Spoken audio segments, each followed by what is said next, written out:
ती म्हणजे आपण पाहतोय ओबीसी नेत्यांमध्ये फूट पडली आहे। भुजबळ आणि वडेट्टीवारांमध्ये संघर्ष असल्याचं पाहायला मिळतंय। भाजपने फेक नरेटिव्ह फॅक्टरीमधील नेत्याला पुढे केलं असल्याचं वडेट्टीवार म्हणाले। तर नागपूर मोर्चातील गर्दीची धास्ती घेऊन टार्गेट केलं असल्याचं देखील वडेट्टीवारांनी म्हटलेलं आहे। भुजबळांना आता विषय काढण्याची गरज काय होती असा सवाल वडेट्टीवारांनी केलाय। वारंवार भूमिका बदलता म्हणून आम्ही जाब विचारतोय असंही भुजबळ म्हणाले। वडेट्टीवारांनी ठाम भूमिका घ्यावी, भूमिका बदलू नये असंही भुजबळांनी म्हटलंय। च्या संदर्भात गुन्हा करून मी गेल्याचा एक व्हिडिओ करून हा आत्ता विषय काढण्याची गरज काय होती? तर त्यामध्ये नागपूरमध्ये निघालेला अफाट मोर्चा पाहिल्यानंतर भाजपाला भीती वाटली आणि आपल्या फॅक्टरीतील एक फेक नेरेटिव्हच्या फॅक्टरीतील एक नेत्याला पुढे करून मला टार्गेट करण्याचं काम केलं जात आहे। त्याबद्दल भुजबळ साहेबांचे मी मनापासून आभार मानतो, त्यांना मी धन्यवाद देतो। अरे मी कोणालाच टार्गेट मग तुम्हाला टार्गेट करून मला काय मिळणार आहे? वडेट्टीवार काय मिळणार मला तुम्ही सांगा। तुमची ही वारंवार ही भूमिका जी बदलता तुम्ही, त्याबद्दल आम्ही तुम्हाला जाब विचारतोय की तुम्ही ठाम भूमिकेमध्ये यायला हवं। तुम्ही जरांगीच्या इथं बसून एक भूमिका घेता, तुम्ही अंबडच्या मीटिंगमध्ये बसून दुसरी भूमिका घेता, परत आमच्या मीटिंग्स लावल्या तर परत तिसरी भूमिका घेऊन ते टाळता, परत आता चौथ्या भूमिकेमध्ये 2 वर्षानंतर मोर्चा काढतो। तुमची भूमिका तुम्ही वारंवार बदलू नका हे आम्हाला सांगायचं आहे। तुमच्या अंगावर सोडून मला काय व्हायचं आहे?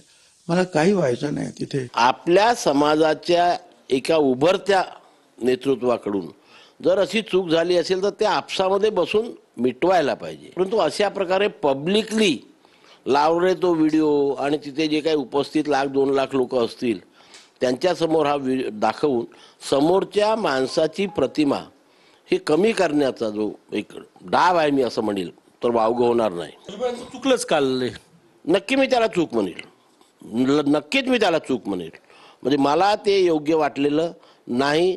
जर त्यांना एवढं हे होतं तर विजू भाऊला बोलवून ते समजू शकत होते की विजू तुझं इथे इथे चुकलेलं आहे, तू असं करू नको। हिंगोलीची सभा झाली, त्यांना बोलवलं, अरे येणार तुम्ही? हो येतो म्हणाले, आणि ऐन वेळेला जे आहे ते आलेच नाही।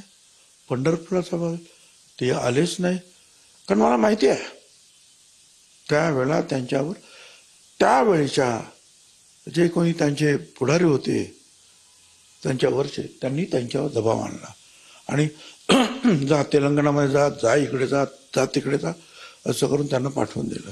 अत्यंत गंभीर आपण सांगताय की वडेट्टीवारांना दबाव आला म्हणून ते आपल्या बैठकांना आले।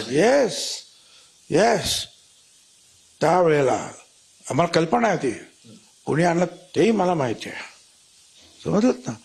ते म्हणतात की अंबडच्या सभेमध्ये आलेत, नंतर आले नाहीत। अरे अंबडच्या सभेमध्ये तुम्ही कोयता काढण्याची भाषा झाली तिथे। आपण लढाईमध्ये मराठा ओबीसी लढाईमध्ये कोयता तलवारीची लढाई भाषा करून आपण मिळणार आहे का? आपण आपल्याला जे मिळवायचे ते संविधानिक अधिकारानं तुम्ही आंदोलन करा, मोर्चे करा, सरकारवर प्रेशर टाका, पण कोयत्याची भाषा केल्यानंतर दुसऱ्या मेळाव्यात मी कसं जाणार? म्हणून मी गेलो नाही। पंढरपूरच्या मेळाव्यामध्ये मला अजिबात बोलवलं नाही। हे खोटं कशाला सांगतायत मला काही कळत नाही। कोण फोन केले सांगा म्हणा।